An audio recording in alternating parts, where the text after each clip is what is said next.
What's up, guys? Jay Zang here with you with Against the Grain.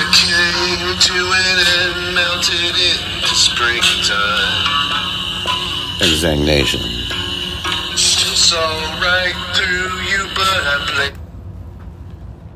A few little things to talk about.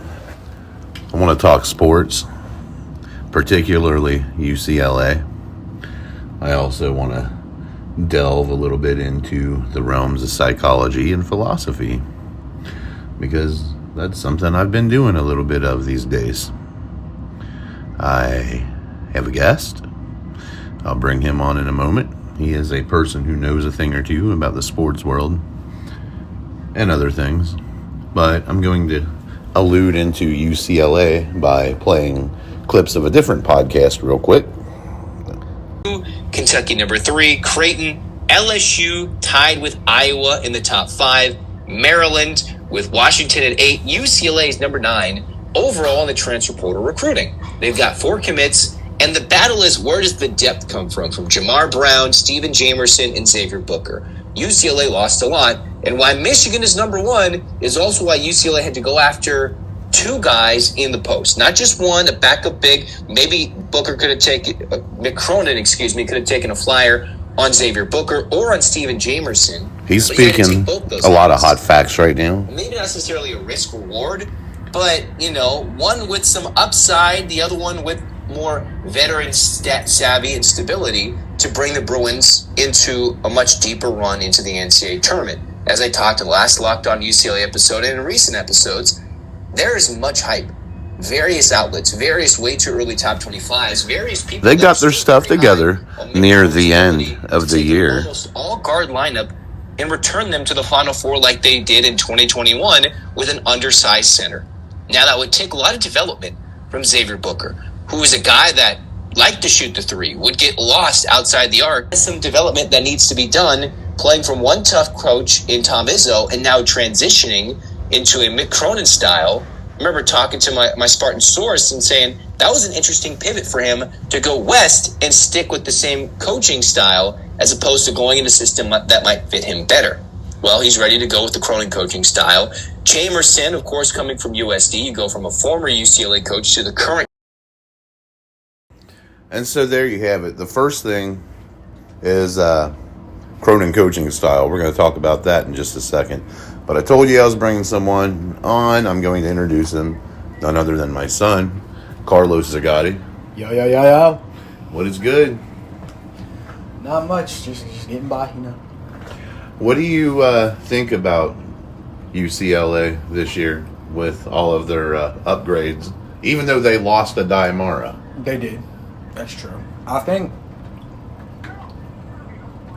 honestly, I believe in Mick Cronin, for real.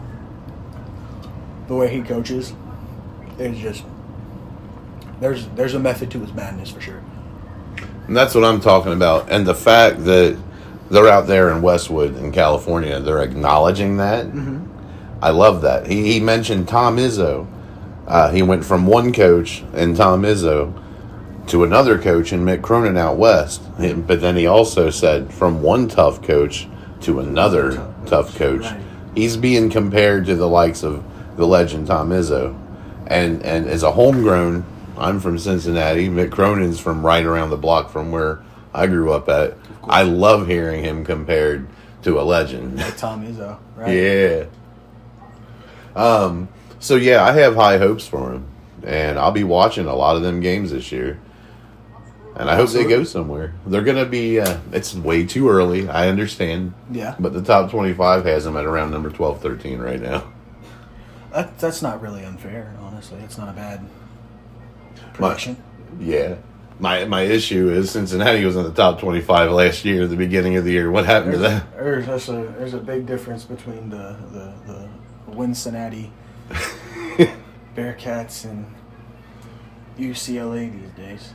Yeah, which is crazy because we're in the Big 12. We're a power team. Recently in the news, we got Dan Skilling's leaving. We got Jizzle James coming back. He's a real one. Yeah. His father raised him right. Absolutely. Hometown hero. Yeah. You mentioned Dan Skillings. I'll have to see where he's going. I know it's a power conference. I know that for sure. Did you hear about Rayvon Griffith? I did not. What's going on with Rayvon? Rayvon Griffith, and tell me what you think about this. I can't wait to hear what you say about this. Rayvon Griffith is transferring to Kent State University in the MAC conference up in Kent, Ohio. I feel like that's a good fit for him. Beautiful. What makes you say that? I feel like it's a good fit for him just because he hasn't had the time to grow into what he could be. Not seeing the floor, being on huge minute restriction, not having role players around him to help him as well, with people like Tyler Betsy also not there yet. Yep, I agree. And for him to, in one sense, he's going from a power conference to a mid-major. So he's downgrading. He might be downgrading in conference and stature of league, but as a player, I think that's an upgrade. That's a beautiful way to get him to shine. Yep, because those few points a game and those few minutes he got in the power conference is going to translate. That's going to translate beautifully. 10, 20 points, who knows? The sky's the limit. For Rayvon, being in that league. It hurt to lose him, but it sucks. He's a homegrown. It's not very fun. I knew a guy when he was in middle school that played basketball with him down at Euler. I think his name was you. Yeah, that was me. He was pretty good. You beat him a couple times, though. Yeah, I did mop the floor with him a few times. Yeah, your brother did, too. Yeah, Jay did, for sure. But then he worked with you guys a lot, too, on fundamentals, so you guys all helped each other. Yeah, there's a reason I got to where I got to be athletically. So we'll miss you, Rayvon, but we know you're going to do better up there. So we know you'll be averaging 25, 30 minutes a game and about 12, 13 points in that league. If not more. So go get him, man. Yeah, that's pretty much it, man. I wanted to get that off my chest. It's hard to talk about the Bearcats with any zeal because of what we can expect. What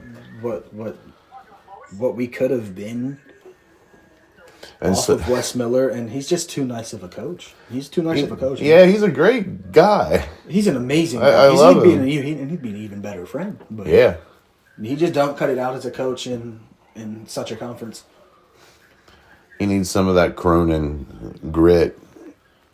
He needs some of that Cronin insanity. I'd go farther to say he needs some Huggins in his life. He needs some Huggins in his life. I love it. And drugs.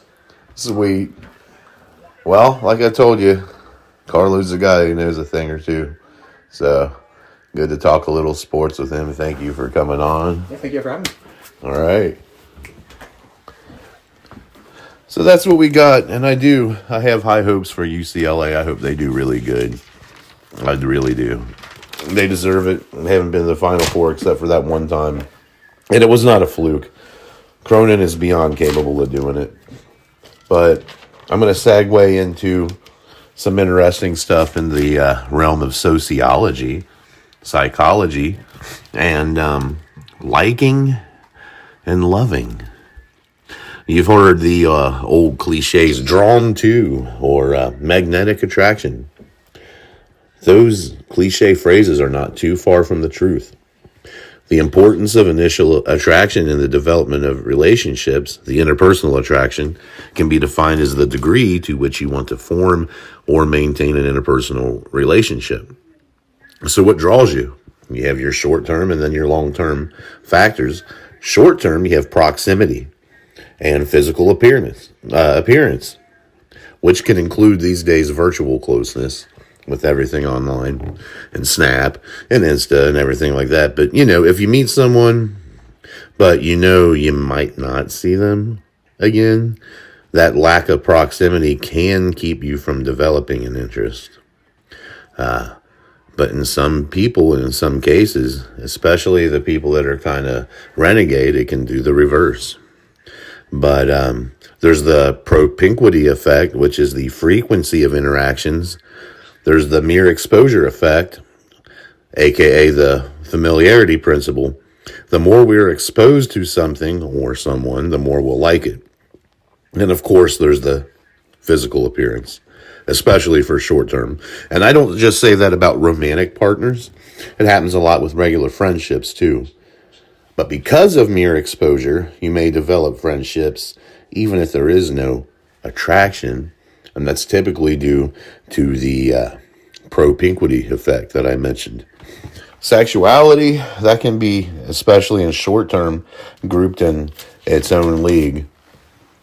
And then you have the matching hypothesis, which was posited by Elaine Hatfield in 1966, which says we are more likely to form, develop, and succeed in a committed relationship with someone who's equally as desirable and good looking as we ourselves are. So there's equality in matching, as she says, as Hatfield in the matching hypothesis, and that holds some water. And there's stereotypes that support that, like, well, she's out of my league, or I'll never bag her. And then if you think about it, Shrek didn't like Fiona as a real princess that was hot, but loved her as an ogre. So there you go. And then you move on to the long term. What keeps you?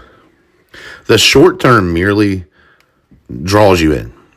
And then you have your proximity and physical appearance that can start lacking in importance. But other things keep you drawn in.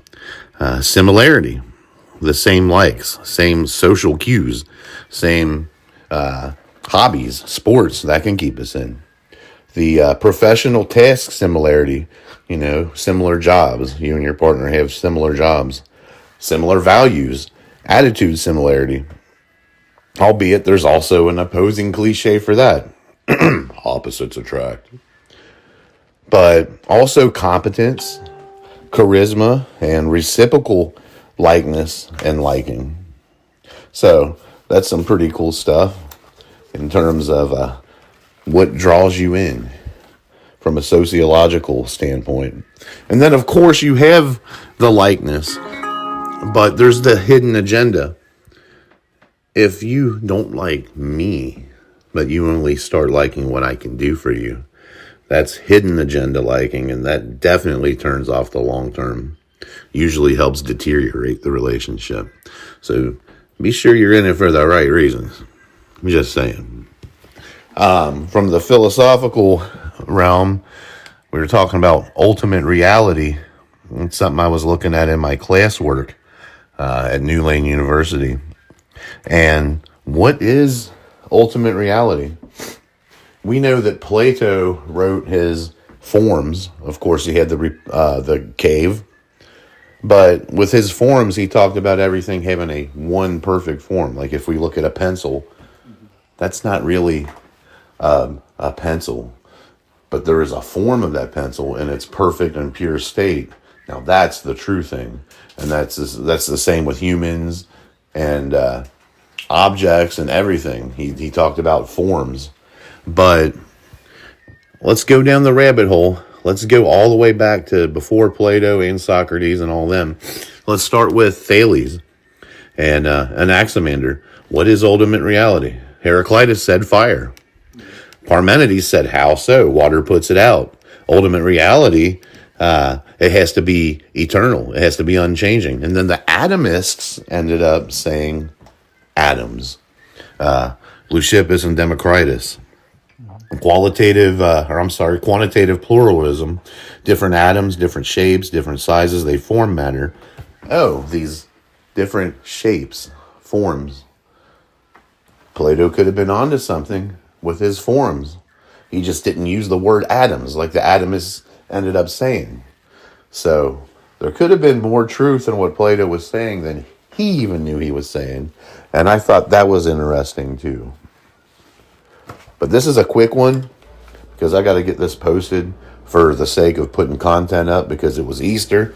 Happy Easter, by the way. And I'd been busy today. But I'm going to go ahead and put this up here, close it out right now, and let y'all give it a listen. Hope you enjoy it.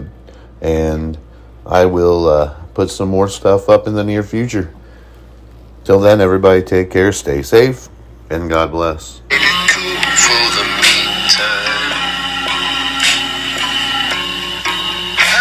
Take it anymore when summer comes around. So I know